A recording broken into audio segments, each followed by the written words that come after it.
Hey y'all, welcome to the Clock Tower. I'm Colton here with Brandon, and today we are revealing 8 cards from the upcoming Guilty Gear Strive English Original. They're all in green. They all have the Illyria trait. They're kind of divided up into a few different packages, cards that work with each other, so we're going to talk about them kind of in their packages, and then we'll talk about how they all could potentially work together in a single deck. Brandon, what's our first card? First up, we have Milia, Master Assassin. During your turn, if all your characters are Guilty Gear, this card gets 2k power. At the beginning of your opponent's attack phase, if there's a character facing this, you may move it to an open position on your center stage. So being able to step over things offensively at 0, and then potentially being able to save itself by running to a different spot on field defensively, makes this for a card that's going to last for a long time at 0 and be able to help clear board. Yeah, I like this a lot, actually. It's a double R with an SP. This is almost certainly going to live if you play it on turn 1, going first. It's a beater that can clear pretty much anything on your opponent's board, and it will also live because it's a free runner. This is an immediate 3 of just based on its own profile, probably a 4 of because of the synergy that it has with this card. 3/2, rare Milia Winger. If Master Assassin, the 0 is in your clock, this card becomes an early play. On attack, combos with Bar, salvage 1, this gains 1000 power, and on reverse, kick your opponent's character to top of deck. So it's 11/5 on its own with combo. It's a +2 and also clears whatever's on your opponent's board. It pairs with the Zato 1 Shadow Wielder. It's a common, level 0. During your turn, all of your other Milia Wingers get 2000 power, and everything in front of it gets an additional 5. And at the beginning of your main phase, you can choose the bottom card of your clock and one character in your waiting room and exchange them. This can fix the Milia Master Assassin into your clock if you haven't already clocked it, or if you don't have it in hand to clock. It happens at the beginning of main phase, so you can do it before you play down the 3/2. These 3 cards obviously work together. You have a very, very good level 0, a pretty solid level 3 that comes down early, and then you have the extra power to actually help it to get over the big boards. This is the kind of thing that I think can effectively deal with stuff that's very sticky. Anything with encore effects, standby targets with encore effects, anything that's easy to bring back to the board, this is able to get rid of, especially because when it sticks it in clock, it makes it harder for your opponent to dig it out and get it back onto the board. It's caught in a weird spot because it is effectively a level 2 combo, so you're probably going to play either a level 1 combo or some kind of level 1 game, we'll get more into that in a minute, into a different top end, because this isn't a closing top end. So this kind of feels like the Kanata space. It's that kind of a combo, where it's a level 3 combo that comes down early, and then you use that to generate resources, disrupt your opponent enough so that your level 3 combo can close. Yeah, it's very much a support combo, right? The Milia Winger being able to add a card to hand on play, with the climax being able to add a card out of waiting room and being able to try to help board clear, makes this for a very useful combo for doing things you want to see happen in the mid game, right? You want to be able to add 2 different cards to your hand, not only is it replacing itself when it plays it on stage, but adding more. It is going to win board offensively here, so you're going to be able to clear board. This allows you to be able to step over things. That the Zato 1 Shadow Wielder is able to pump up 2k power to all other of the Milia Wingers. Multiple of these will stack that power. You can step over things pretty efficiently without them being able to play any kind of counter or backup to defend against it. Yeah, you could pump this up to 16/5 if you have a pair of Zatos in the back row. So if you're looking at something that's really big, or something that has a big suite of backups like an Alice or a Slime board, this can actually deal with that. It doesn't keep the power cross turn, so these Milias are going to die. So you kind of need to get a lot out of them on the turn you play them. I think that you get enough for this to be useful. I think the most interesting thing about this is that you can pop this off with a single Milia, right? Because you play the Milia, you can look it up to 3, add something, you can choose the climax if you want, or you can choose another copy of itself, and then you just go again. I don't know if you're going to do that more than maybe twice. I think twice is about where this probably tops out, just because it's very stock intensive, and it's also not healing you. But as it is, this is pretty alright. If you have the stock to get a couple of these down, it pluses 2, clears the board, gets rid of big, annoying things. Definitely playable. I actually think it's really flavorful as well, the 2 characters being able to plate off of each other, so that way they can actually kind of work together and be able to help effectively deal with the situations at hand. Going into the second package that we have this 2/1 Zato 1 Dead Man Walking. This also comes as an SP as well. On play, you can pay 1, and you can choose this same card in Waiting Room and spawn it to your stage until the end of your opponent's next turn. At the end of this card's attack, you can ditch 2 cards from your hand and remove a card from memory to put that card from memory into your Waiting Room. Reveal the top card of your deck, and if it's a character, you can choose the other character, essentially the character you probably spawned, on stage with the same name and exchange it. So essentially, what you can do is have one of these in the back row, and after this card has attacked, you can swap them in their spot after doing this effect to be able to attack again with that card in play. To get the card in memory, we also have this Zato 1 Cursed Entity, which is on play from hand. If your memory has 1 or less, you can choose a character in your Waiting Room and put it into memory. And at the beginning of your opponent's draw phase, reveal the top card of your deck, and if it's a level 1 or higher card, you may return this card to your hand. So effectively, it can coin flip back into your hand as well, which would free up a spot for that Mila Master Assassin to be able to move around on stage. So I see what's happening with this package, and I understand the synergy. I don't think this is going to be worth it, being honest. The 2-1, the extra attack. Pitch 2 is a lot for that, especially because this is only 6-5. Like, it doesn't gain power. It's not a striker profile. So it's only going to be swinging at, even if you have support, 7-5. That's just not big enough for a 2-1 right now. Like, this doesn't clear Alice. This doesn't clear Slime. This barely clears most level 1 combos. And you're paying 1 for this as well. So the on-play pay 1 to summon from Waiting Room, that's pretty good. Like, that's good rate.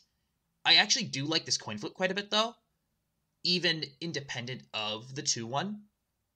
Because, 1, even though it only has 500 power, the ability procs at your opponent's draw phase. So, those on-play effects that neg power don't affect this, basically, at all. Because you get to proc the coin flip ability before your opponent gets to do anything about this card. And twice a game, you just get on-play free compression. That is fine. Like, 2 cards of free compression is fine. It's a plussing 0.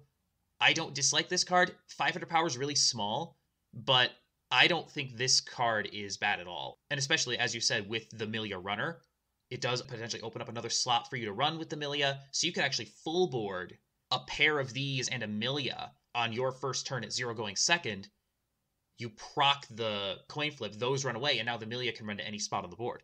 I like that. I don't know if the 2-1 is worth it, but I think that you have some excellent plussing 0s in this green package. I actually think it's a really interesting profile because I think, for me, it reminds me a lot of that switch mechanic that we saw with SAO a while back. And the fact that you could also do this essentially multiple times, right? Because effectively with the Cursed Entity Zato, we have the ability to essentially put 2 cards into memory, which allows us then to be able to do this ability twice. With your finisher actually potentially being in 2 lanes, we don't see a finisher here with any of these cards, but if our finisher is allowed to be able to be in 2 lanes, it's more effective to be in 2 lanes and does not cost a lot of resources, we could be spending all of our resources here to get an additional 2 attacks and do it twice to be able to kind of go from the pay 1 spawn to this from a Waiting Room, but also have another one from hand to be able to essentially go 1 into 2 into 3. And because you're probably running bar with this, at least with the potential to be running bar, you can have extra climaxes come into hand while you attack, which could offset some of these costs as well. Yeah, I think that makes sense. It's kind of like the off finisher, potentially. It's essentially a ditch 2, burn 2 at that point, which isn't bad. It's combo-less, works alongside any top end. It's not a replacement for a top end, nor do I think you just play this alongside the 3-2 Milia combo and just call that your top end. I don't think that's enough push. In order to do this twice, you need to have 4 hand, which is a lot. You do generate some extra stock with each attack, so that can help a level 3 combo go off, potentially. I think the biggest cost of this card is actually the fact you probably have to play 3 of it to do it. And for the same cost of paying 2 stock, instead of getting 2 of these on the board, you can get a single off finisher that maybe has like a cantrip in addition to some kind of burn or some other necessary utility that I think just serves the purpose of the deck better than this profile. I think this next package is pretty interesting. A pair of level 1s. You have the Zato 1 Bureau Administrator, 10-3500, and the Milia Bureau Director, 10-3000. They give each other 4000 power during your turn. The Zato is a ditch 1 bond to the Milia, and the Milia is a pay 1 bond to the Zato. The Zato also bonds to the 3-2 Milia combo that we saw earlier, so additional fixing for that. Both of those are good rate. It's, pay 1+ or ditch 1 fix, which are both, pretty solid.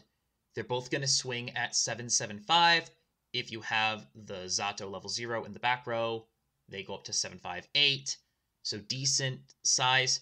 The Milia is an on-play pay 1+, which is pretty good. Usually with your level 1 combo, you want a free plus.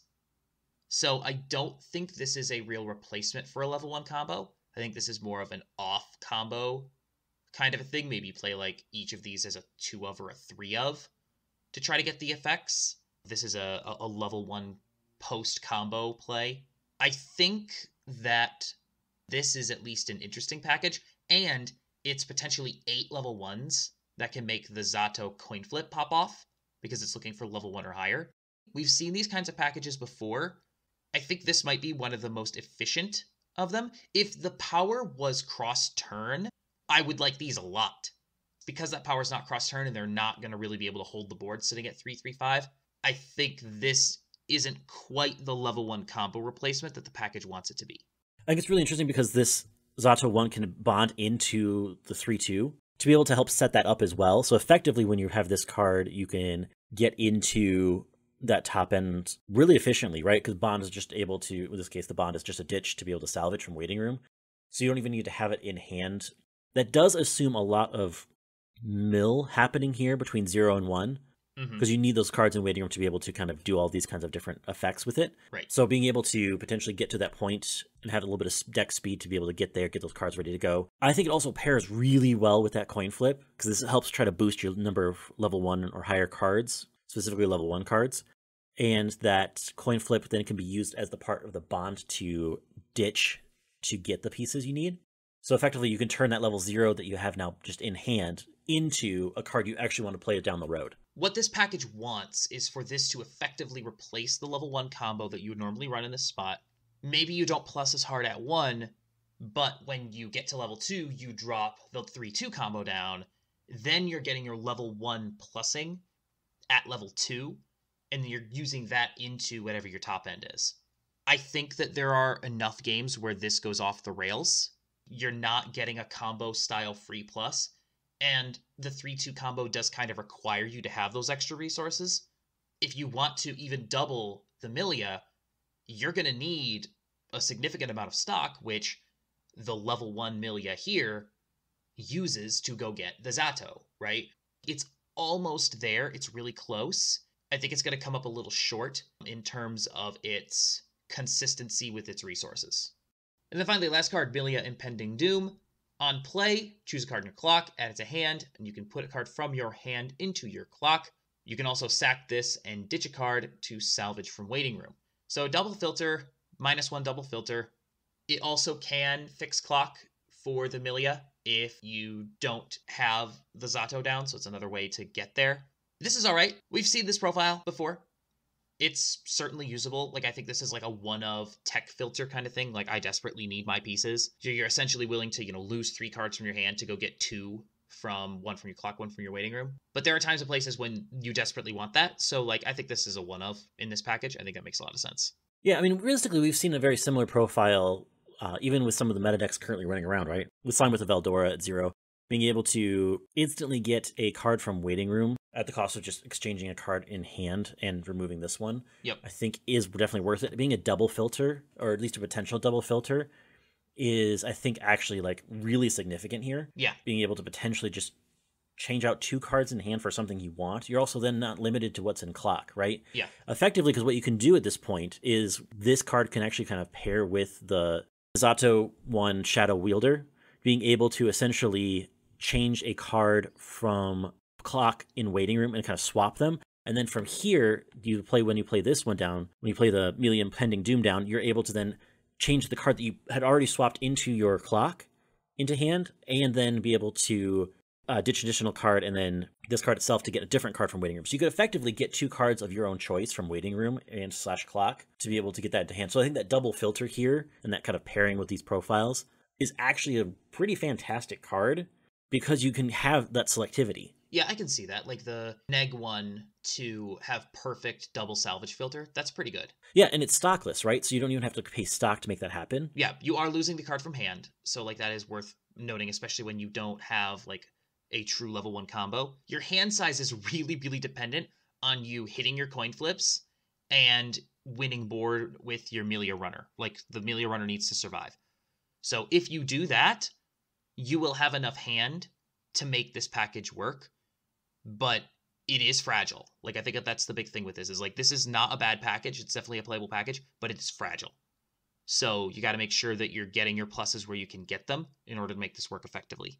This isn't the full thing, so not being able to figure out and have the different tools of pieces parts here, I think is actually really good. Like we have a lot of pieces that can play off of things here. A lot of these zeros are, you can kind of see how they interact and see how they work together, which is why we broke it down into packages, right? And even then, between the packages, they interact. These cards are designed to be played together. I think all 8 of these cards are meant for the same deck because of just the way that they work together. I think that makes sense. If I were playing this package, I need mill. Like, I think that's the big thing that this needs because you need targets and waiting room for your level 1 bonders, for the level 0 double filter, like to get those to work, and also for your Milia combo as well, you need a waiting room. So you need a lot of things that can get cards into waiting rooms so you actually have targets. Aside from that, I think that like the level 0 plussing in this is great. My favorite plussing zeros are runners and coin flips. So I look at this and I go, sweet, 8 plussing zeros immediately if I want them that like are good. Like these are good profiles. Solid level 1 coin flip is a profile that's going to hit more often than it doesn't, especially in this list that's running all these level 1s. The runner in particular, I think, is probably the best card in this package. I really like this. No matter what you're playing in Guilty Gear, I think you're considering this as a 3 or a 4 of, just because of how excellent of a plussing engine that is. It's going to plus almost every time. And it's big enough where it can clear one of your opponent's big things. Like it can get rid of your opponent's 3/5 while also staying alive on your opponent's turn as a 2K. Excellent card. But that level 0 plussing package, that you need to get enough pluses off of that to kind of carry you through kind of the lean times of the level 1 game, where you have to use some of those resources to get your board, and you're trying to use as little stock as possible because you want to at least double this Milia at level 2. You just play the level 3 Milia as your early play game. All of that to set up a level 3 combo. We don't know what that combo is going to be, but whatever that combo is, overall, I think this is a playable deck with some really nice profiles. This deck is going to be like locals playable for sure. It'll be a fun deck to play if you like these characters. So that's it. Thank you so much for joining us. We will be back Tuesdays and Thursdays with more videos. We will be talking about more Guilty Gear. We'll have a deck profile and some gameplay coming up in the future, so be on the lookout for those. In the meantime, thank you so much for joining us. Please like, share, comment, and subscribe, and have a good one. We'll see you then.